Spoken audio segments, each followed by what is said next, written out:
I cannot believe it's been 30 years since this film came out. It's an animated take of Hans Christian Andersen's tale of one gal that's just as small as your thumb and what have you. And was done by the guys who gave us films like An American Tale, The Land Before Time, All Dogs Go to Heaven, and several others. Prepare yourselves as I review Hans Christian Andersen's Thumbelina. Big D's Entertainment Rankings and Reviews.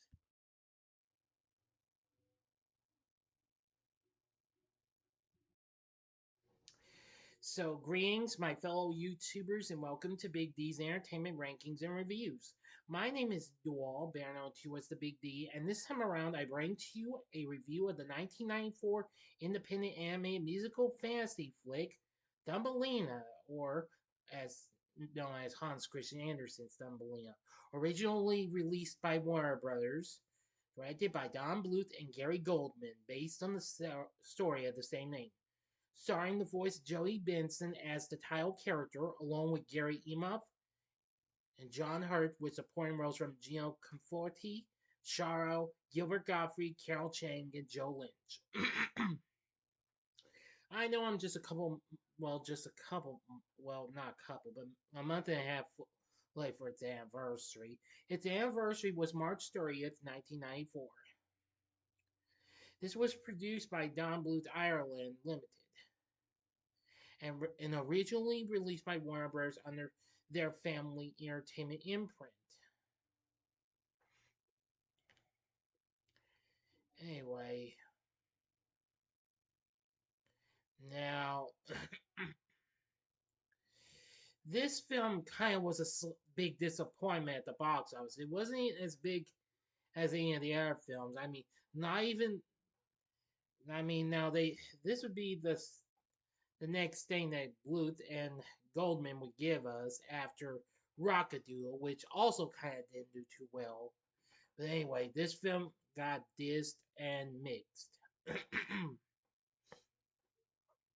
Well, it's about a lonely widow longing for a child of her own and is given a barley seed by a friendly witch. The planted seed grows into a flower and a tiny girl emerges. From inside, no bigger than the old woman's thumb, the old woman names the tiny girl Thumbelina and raises her as her own. Although Thumbelina loves her mother, she craves companionship for someone her own size. One night, the fairy prince Cornelius stumbles upon Thumbelina after hearing her singing. He is the first person whom she has ever met who is roughly her own size. The two take a ride on Cornelius's bumblebee and fall in love. During this ride, Mrs. Toad and her son Grundle are enchanted by the singing. That night, Mrs. Toad kidnaps Thumbelina, desiring her to join the troupe and marry Grundle as her husband. Thumbelina is rescued by Jacimo, a swallow. Meanwhile, Cornelius learns of her being kidnapped and returns to his kingdom, the Vale of the Fairies, to ask his parents to try holding back the winter as long as they can, but they can only hold it for a day. Well, now that's part of the story. I am going to go ahead and give you this whole story since this film's 30 years old. Some of you have probably heard of this film, so I'll go ahead and give you the rest of the story. I'll give you my warning a little bit. Okay, now where was I? Okay, yeah, here I am. Grandel learns that Thumbelina escaped and ventures out to find her. While trying to get home, Thumbelina meets Berkeley Beale, a singer who promises to show her the way home if she sings at his Beale Ball. She reluctantly complies, but her bug disguise falls off during the concert and she is denounced as ugly as well as being publicly humiliated in front of the audience. Beale rejects her without helping her. She is next found by Jacimo, who promises to find Cornelius. Beale is confronted by Grundle and suggests that Grundle kidnap Cornelius and used him as a meal to lure Thumbelina. Grundle coerces Beale into partnership by removing his wings. Upon the arrival of winter, Jacimo injures his wing and loses consciousness from the freezing. While Cornelius falls into a pond by wind and gets frozen, Beale finds Cornelius and takes him to Grundle. Thumbelina is forced to take refuge in an old shoe where she is discovered by Miss Field Mouse and granted shelter in her underground house.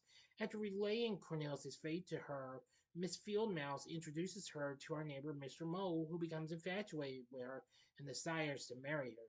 Devastated by the apparent loss of Cornelius, Thumbelina gives in to hopelessness and accepts Mr. Mole's proposal. Jakimo arrives, and Thumbelina and before Thumbelina can get a chance to explain to him what happened to Cornelius, resolves to find him before the wedding. Okay, now for the warning. As always, I usually don't spoil films that bomb and what have you, but I'm gonna go ahead and do this anyway. So I'm gonna give you 5 seconds to stop this video, go to the description box below, and fast forward to the time below as I now count down. If you've seen this movie, please continue. Okay, you've been warned. Beale tells Grundle of Thumbelina's wedding. When they leave Cornelius behind, a trio of friendly insect children find and thaw Cornelius back to normal. At the wedding, Thumbelina finds herself unable to marry Mr. Mole after remembering Cornelius' promise to always love her.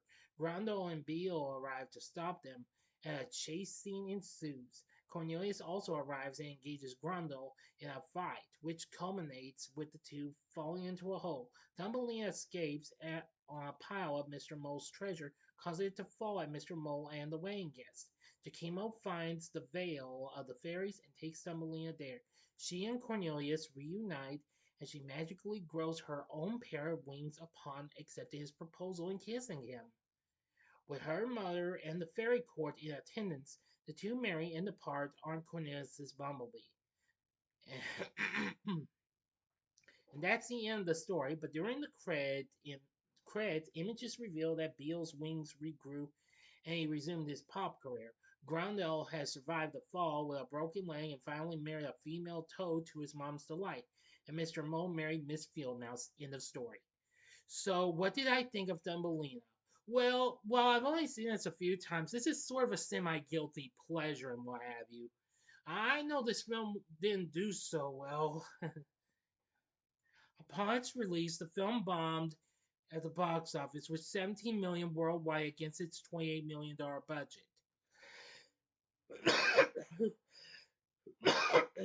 Excuse me again. I'm sorry. I'm still a little under aware. I'm just trying to get over this eventually. But anyway, now apparently I will say this was still pretty good and what have you. Now the film was originally to be scheduled and be distributed by MGM, who had recently released Bluth's recent film All Dogs Go to Heaven. While even though Rockadoo was done by another company, I think it was Samuel Goldwyn, I believe, and was originally slated to be released on Thanksgiving in 1983. But by the time it was completed, both companies dropped the arrangement due to concerns about the bankruptcy of Bluth Studios. So they present now during Sullivan Bluth's bankruptcy proceedings. The court trustee presented the film to Disney, and while the trustee ultimately declined their offer to distribute the film as they were also trying to find a new owner for the studio. So Warner Bros. Bought the distribution rights in March of 93, and then a year later it was released. It was preceded by the short I'm Mad, which was from their hit animated series Animaniacs. The film currently sits at 40% on Rotten Tomatoes, while here's one of the decent reviews. Real Views says the film is close to, but not quite at, the level of The Little Mermaid, which I'll get to that in a little bit. The weakest of Disney's recent entries. Roger Ebert was kind of mixed on it, saying it is difficult to imagine anyone over the age of 12 finding much to enjoy in the film. Well, it won a Golden Razzie for Worst Original Song given to Carol Chang's Marry the Mole. Yeah, that song is, okay, but it's not great though. It was the only animated film to win a standalone Razzie until the Emoji Movie in 2017, which won like four of them. Which, to be honest, I think I'd rather watch Thumbelina over this abomination, the Emoji Movie. I may still review it after one watch, but we'll see. The film reportedly received higher scores during test screens, where Warner Bros. Replaced their logo with that of Disney. Because soon Fox had recently got the distribution rights to the film. Now, Warner last released the film on DVD in 1999 after it was released on video cassette and Laserdisc in July of '94. But a few years later, Fox actually released it on February 2002 on both video and DVD. And then in 2012, the company released it in Blu ray format. The film is been available to view on Disney Plus several times and what have you, and all that jazz.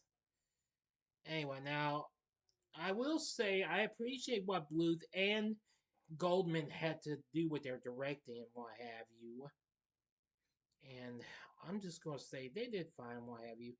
This the music, which was done by legendary adult contemporary superstar Barry Manilow, along with William Ross, was pretty good and what have you. Now, Manilow agreed to compose the songs for three of Bluth's pictures. This was actually the first one he did. After that, he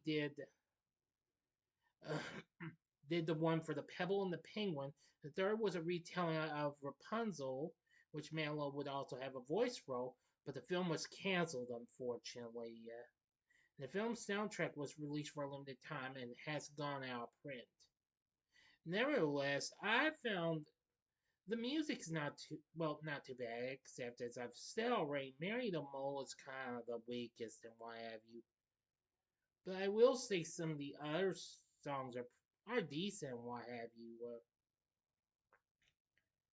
Yes. So anyway, the music from Thumbelina was mostly good and bad. Now, as for our voice cast, we have Jodi Benson, who, of course, was still well known for voicing a certain Little Mermaid named Ariel, because, of course, the Little Mermaid animated series was still on at the time. Voices the titular character, and I must admit, she does an exceptionally good job. Gary Imhoff voices Prince Cornelius.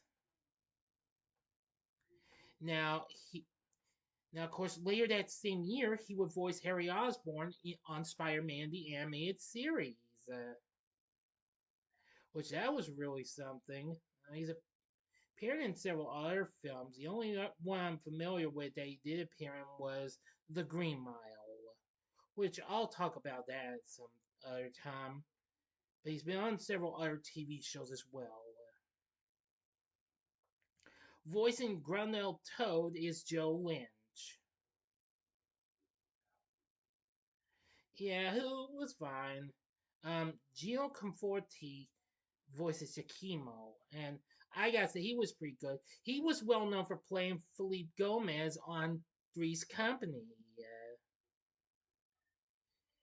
The late great Gilbert Gottfried, who of course was already well big at the time after recently doing the Problem Child films, and would also do his role, reprise his role as Peabody for the Problem Child animated series, which also came out the same year.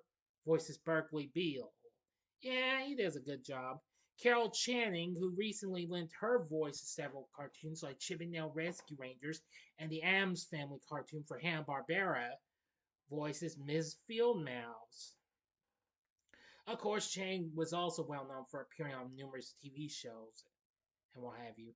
Voicing Mr. Mole is John Hurt, who, of course, appeared in Alien, as well as The Elephant Man, Contact, and Hellboy. Barbara Cook voices Thumbelina's mother. Charo, who I know that is, um, yeah, famous singer, comedian, and flamenco guitarist. Of course, she appeared on Chico and the Man in its final season at times, and she also appeared on other shows. She voiced Mrs. Toad. Kenneth Mars, who recently voiced King Triton in The Little Mermaid, voices Cornelius' father, King Colbert. Of course, Mars has appeared in live action formats and voiced numerous characters, while Queen Tabitha was voiced by the late great voice guys June Foray, who of course voiced Rocky the Flying Squirrel, Granny, and the Sylvester and Tweety tunes, and lots of other characters. And there's many other characters, including, well, voices, including Will Ryan, Pat Music, who of course voiced Tony in An American Tail, Neil Ross, and many others. So anyway, Thumbelina can be a bit of a mixed bag and what have you, but I thought it was kind of cute and fun, what have you. It may not quite hold a candle to The Little Mermaid, though, or to any of Don Bluth and Gary Goldman's other films, but this still, I think, has potential. So would I recommend Thumbelina despite the mixed and negative reviews? I'd say give it a one-time watch, or that's kind of close. I would have gone on a draw saying give it a one time watch or avoid it. But I'm more of a give it a one time watch. The film's currently on Disney Plus, so catch it before they drop it again. I know they've done this with Anastasia, which will be released 3 years later. But anyway, enough said. The Thumbelina, very underrated animated film of a musical. I think you'll enjoy it. I think your kids will too. So, what did you think of Thumbelina? Let me know in the comments section below. If you liked the video, click the like button, subscribe, and be a part of the Big D Nation. Continue to help support my channel, make it grow, and make the video views grow. Join me next time when I bring to you a review of the final Three Ninjas film, Three Ninjas High Noon at Mega Mountain. So I do hope you enjoyed this, and if you did, check out my reviews for these other films. In the upper left-hand corner is my review of a film with couple of stars I was just talking about, The Little Mermaid. It's actually a re-review of the 1989 classic itself.